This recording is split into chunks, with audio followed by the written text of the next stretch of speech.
Eagle Community Television presents Community Connection with your host, Mike Cooper.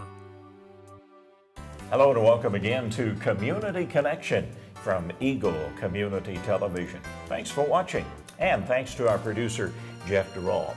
We're at Hayes Middle School visiting with Craig Pallister, principal at Hayes Middle School, in the starting 21st year? Yes, it's gone quick. And this is where I want to be, so it's just exciting to be here every year. And when I think about 21 years, I don't know where it's gone. Well, where we are now is the brand new addition to Hayes Middle School. What they call the Tornado Safe Room, I guess, is the proper designation, huh, Yes, Craig? this is exciting for the whole town, the school district, because we will be the first. I don't think we'll be the last to have a tornado safe room, shelter, whatever you want to call it, because these will be just something that will make sure that parents are feeling that their kids are safe no matter what the weather, what day it is when they're here at Hayes Middle School. Now we're right at the main entrance to the new addition, right? Right. All right, talk about the new addition, would you? The new addition has 8 classrooms and 2 restrooms, and it is securely built. Our contractors have been working and our architect for about a year. It's all either steel reinforced cement or steel reinforced concrete block with even cement of 6 to 8 inches on the ceiling of it. And then we have heavy metal doors that will shut going into both hallways into the addition. And then we have heavy metal doors that shut over the windows. And all of the windows will shut when we're in a tornado watch. So we won't wait till the last minute to shut those. And then all of our students, all of our staff, faculty can come down and we will have a secure place for them no matter whether it is a thunderstorm or a F1 clear up to an F5 tornado. And you talked a little about the construction. Explain some of the detail of just how reinforced this thing is, Craig. They started with a cement pad, and then they put in the cement blocks, and then they put steel down through the cement blocks and filled each one of them full of cement.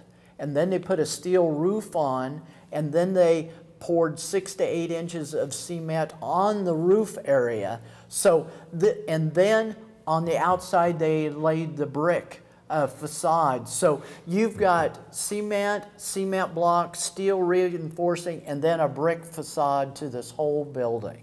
And in addition to that, of course, you've got the normal look of a classroom, the exterior, the floor, the lockers and everything. They just did a beautiful job of maintaining the entire integrity of the operation. Yeah, right? it looks like a brand new school, and that's what it is. You walk into it, it looks like we have built a brand new school at this end, and that's what we've done. It's not a storm basement or shelter. It looks like just part of the school. The kids will never know they're in a tornado shelter until we have to use it for that reason.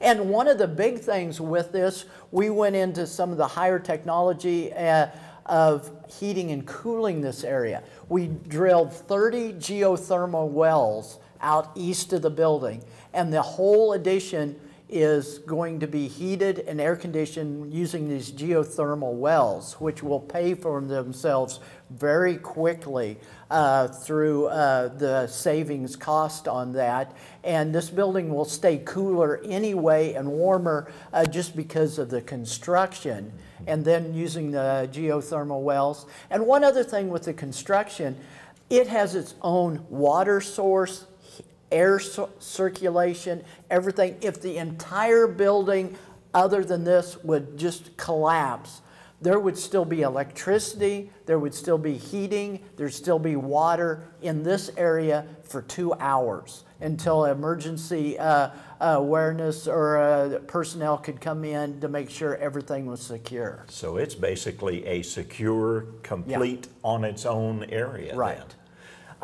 Talk a little bit about the construction itself from the standpoint of withstanding those forces. Jeff's going to take a picture of the plaque for us, and it's designed to withstand tornadoes up to F5s and winds over 200 miles an hour. If you've watched the Weather Channel, they're always doing their demonstrations where they're shooting a 2x4 into a building to see if it could withstand this.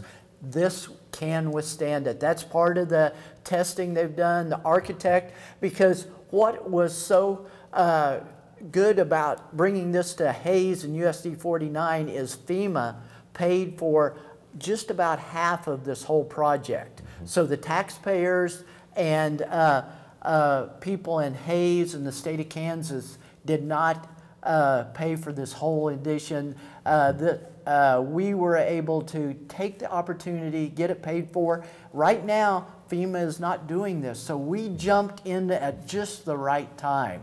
So our school board and administration can be commended for making this move and making this decision at this time. And the building itself, or this portion of the building, will incorporate all of the current students and staff, and is even a built-in cushion. Right. We will be able to get all of our students, all of our staff, faculty in this part of the building if we have a tornado watch or warning. And we have built it big enough, and with the hallways and everything, with our expected increase in enrollment over the next 5 years, we'll still be able to get everybody here. And if you notice, perhaps you can see in the background, the locker setup is rather unique from what we used to think of as the one full long locker. These are a little different, aren't they? We have gone to a two-piece locker in these, and some of it will be used this year when kids come in.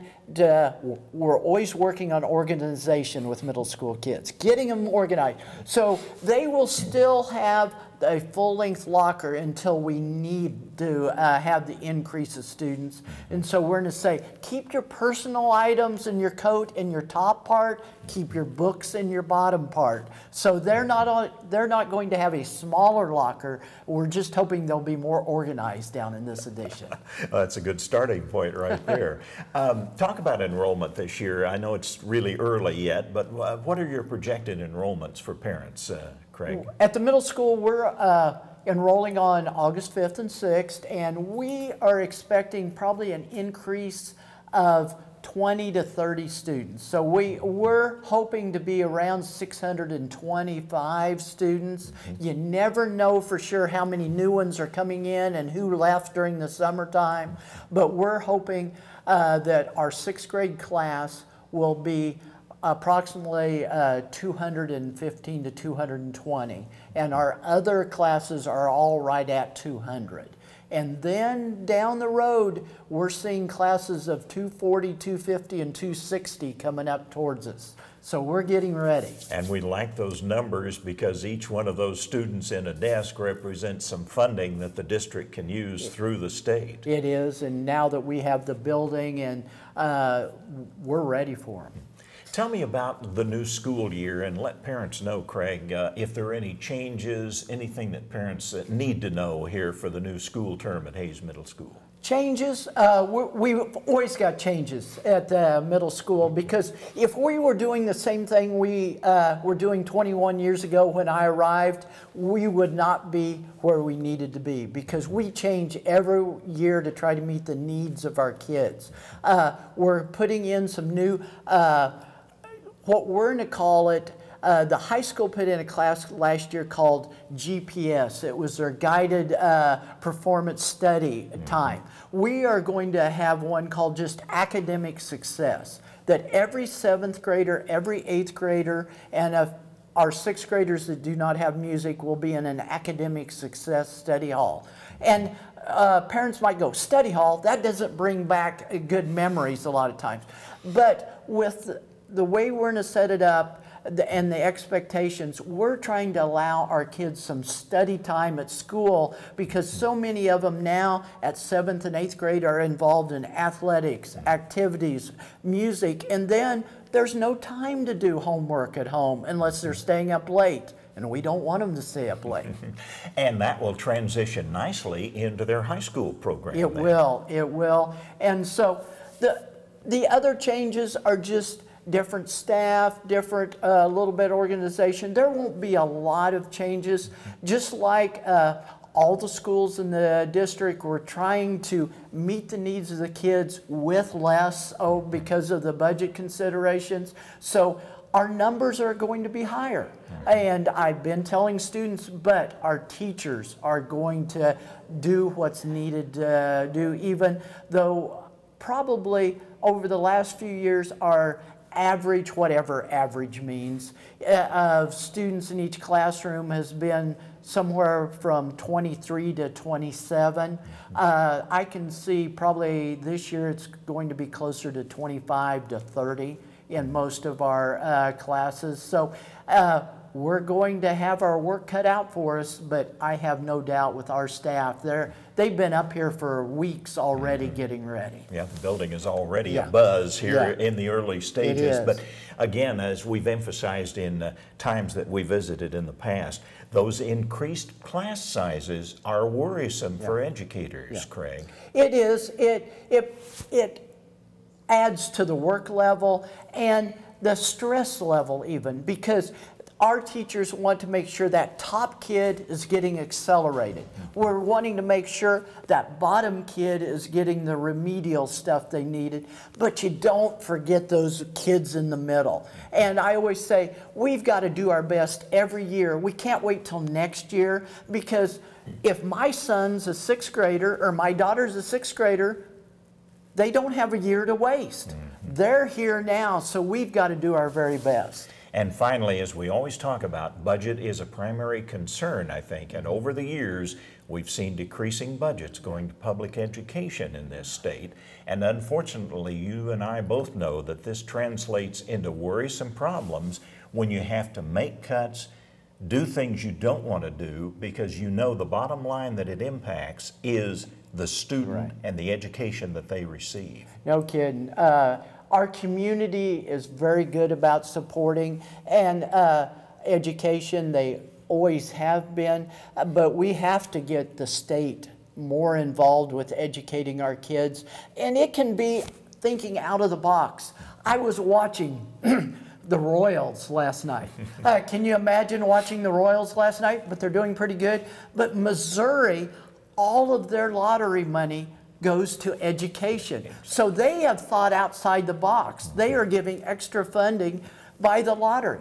Kansas needs to be thinking about some of these things. Our visit today from the new Tornado Safe Room, as it's known, at Hayes Middle School, with 21st year and best wishes on the new school year. Principal Craig Pallister. We're excited. And that's our Community Connection. Thanks for watching.